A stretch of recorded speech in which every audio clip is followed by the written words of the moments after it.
Hello दोस्तों। तो हम वर्ब पढ़ रहे थे, वर्ब में कॉजेटिव वर्ब पढ़ रहे थे। कॉजेटिव वर्ब का केस वन हुआ था, तो केस वन को जरा रिवाइज कर लेते हैं। क्या था केस वन? हमने हैव का केस वन पढ़ा था, तो मैं रिवाइज करता हैव का एक फॉर्मेट किया था केस वन का। क्या फॉर्मेट था वो? सब्जेक्ट आता है पहले, फिर हैव का आता है, फिर ऑब्जेक्ट आता है, ऑब्जेक्ट के बाद फिर आती है V3 वर्ब की थर्ड फॉर्म, फिर आता है बाय, और फिर आता है डूअर जो काम करेगा। तो ये हमने कुछ ऐसे देखा था कि ये पैसिव वॉइस की तरह सेंस करता है, और ये जो होता है ये एक्टिव वॉइस की तरह सेंस करता है। जिसको एक्टिव वॉइस या पैसिव वॉइस नहीं पढ़ा है तो आगे जाके हम एक्टिव वॉइस पैसिव वॉइस पढ़ेंगे तो तब समझ में आ जाएगा, लेकिन ये फॉर्मेट वन होता है। तो आज हम क्या करेंगे? आज हम हैव का केस टू करेंगे। इसका एक एग्जांपल और लिख लेते हैं। केस वन का कुछ ऐसे लिखा था एग्जांपल। पहले केस वन का एग्जांपल लिख लेते हैं। केस वन का एग्जांपल था कि I have my car washed bye mechanic. ये था। अब हम केस टू करते हैं। केस टू क्या होता है? केस टू में यहाँ पे ये जो माई कार है ना ऑब्जेक्ट, इसको हम लिखते हैं बाद में, और जो मैकेनिक है ये डूअर है, इस डूअर को हम लेके आ जाते हैं पहले और इसको आगे भेज देते हैं। तो इस तरीके से कुछ केस टू का फॉर्मेशन होगी। तो मैं यहाँ पे पहले फॉर्मेट लिखता हूँ, उसके बाद एग्जाम्पल देखेंगे तो क्लियरली समझ में आएगा। तो इसका क्या फॉर्मेट होता है? सबसे पहले हम लिखते हैं सब्जेक्ट के बाद क्या आएगा? सब्जेक्ट के बाद आता है हैव, और हैव के बाद आ जाएगा ऑब्जेक्ट। और ऑब्जेक्ट यहाँ पे कोई वर्क नहीं होता, ऑब्जेक्ट यहाँ पे होता है डूअर, जिससे हम काम करवाना चाहते हैं। डूअर आएगा, डूअर के बाद V1 प्लस फिर यहाँ पे आ जाएगा जो भी हमें काम करवाना है, ऑब्जेक्ट जो हम काम करवाना चाहते हैं वो आ जाएगा। तो यहाँ पे लोग गलती क्या करते हैं, तो ये इसका फॉर्मेट है, ध्यान रखना। आप क्वेश्चन पढ़ोगे तो क्वेश्चन की सेंस ही पता चल जाएगा कि यहाँ पे कहाँ पे किस तरीके का यूज़ करना है। तो यहाँ पे लोग गलती क्या करते हैं, ऑब्जेक्ट के बाद टू लगा देते हैं। टू, अगर टू कहीं दिखेगा तो गलत है ऐसे टू, और अगर कहीं टू आ जाता है तो उसको एरर में दिखा देना। ये टू की यहाँ पे लोग गलती करते हैं। एग्जामिनर तुम्हें टू देगा और तुम्हें वो टू को एरर करना होगा, सही करना होगा। तो इसके एक दो एग्जाम्पल देखते हैं, तब समझ में आएगा। क्या लिखते हैं? एक एग्जाम्पल लिख लेते हैं इसका। जैसे ये वाला लिखते हैं, I have my car washed bye mechanic, है ना। इसी को लिख के देखते हैं। इसका कुछ ऐसे आ जाएगा, I have mechanic wash my car. अब यहाँ पे V1 क्यों आई है? क्योंकि ये V1 जो है ना, ये वॉश माई कार जो है ये कमांड है, एक तरीके से command. Wash my car command है, और जो कमांड होती है वो हमेशा V1 में होती है। और यहाँ पे कमांड कौन दे रहा है? आई कमांड दे रहा है। किसको दे रहा है कमांड? मैकेनिक को, यानी कि डूअर है। डूअर को कमांड दे रहा है कि वॉश माई कार, इसलिए यहाँ पे, और कमांड हमेशा फर्स्ट फॉर्म में आती है तो इसलिए यहाँ पे फर्स्ट फॉर्म में आ गई। एक दो एग्जाम्पल और देखते हैं तो और आइडिया क्लियर हो जाएगा।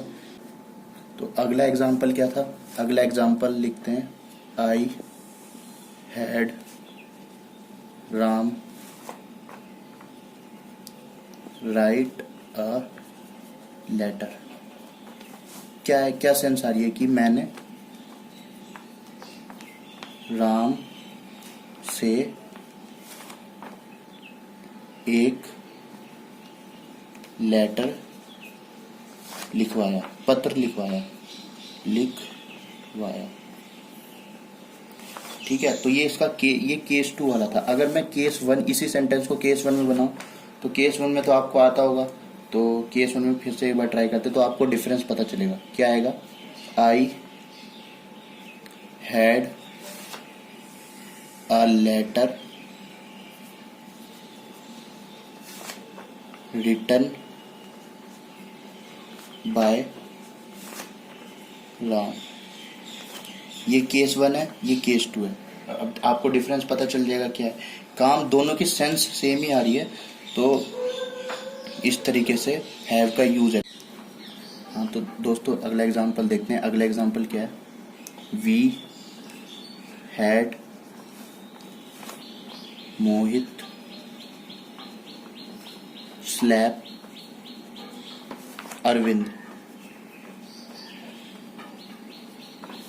पहला सेंटेंस मैंने ये लिखा है, एक और लिखता हूँ,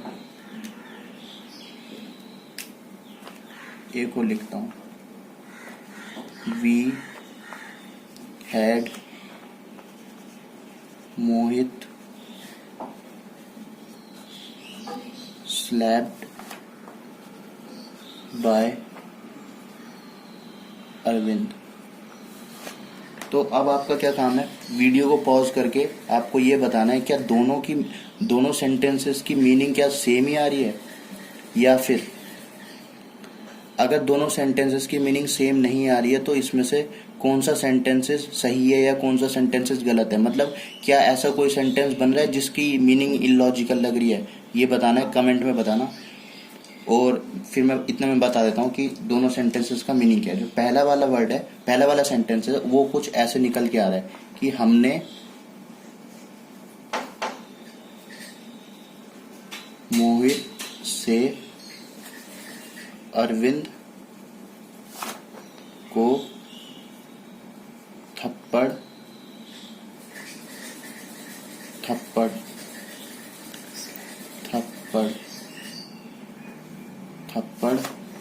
लगवाया। ठीक है, यहाँ पे क्या सेंस निकल के आ रही है, यहाँ पे आ रही है, यहाँ पे अब देख, यहाँ पे क्या है, यहाँ पे मारने वाला कौन है, यहाँ पे मोहित है जिसने अरविंद को थप्पड़ मारा, यानी कि ये कौन है, डूअर है यहाँ पे।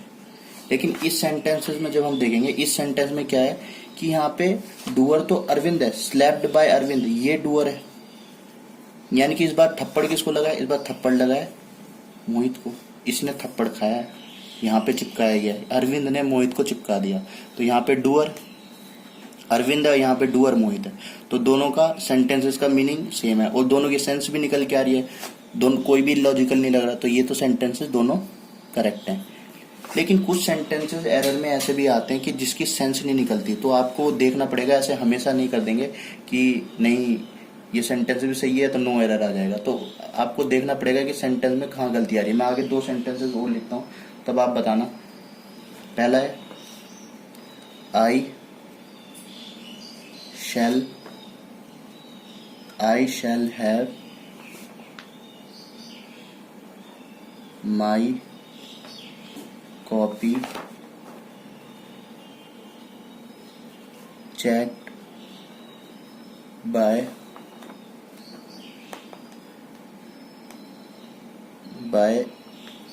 Ram. I shall have my copy checked by Ram, ये आ गई। और दूसरा sentence I shall have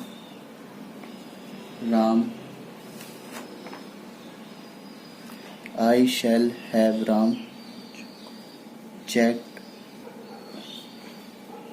by my copy। कुछ मैंने ऊपर वाले दो सेंटेंसेस की तरह ये दो सेंटेंसेस लिखे।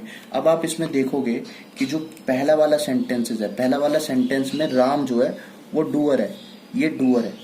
अब ये काम क्या कर रहा है, ये मेरी कॉपी चेक कर रहा है, मेरी कॉपी है, ये क्या कर रहा है, मेरी कॉपी चेक कर रहा है।